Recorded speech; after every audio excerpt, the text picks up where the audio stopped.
بسم اللہ الرحمن الرحیم۔ لوگوں کے کام آنے والا۔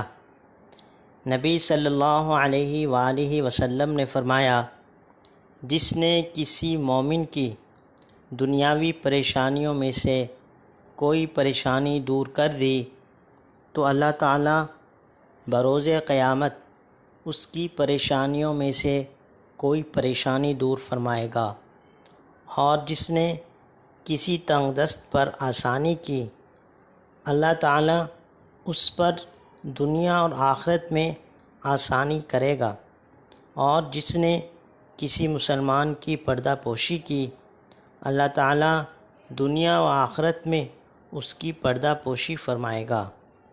اللہ تعالیٰ ہمیں نبی صلی اللہ علیہ وآلہ وسلم کے اس فرمان پر عمل کرنے کی توفیق عطا فرمائے۔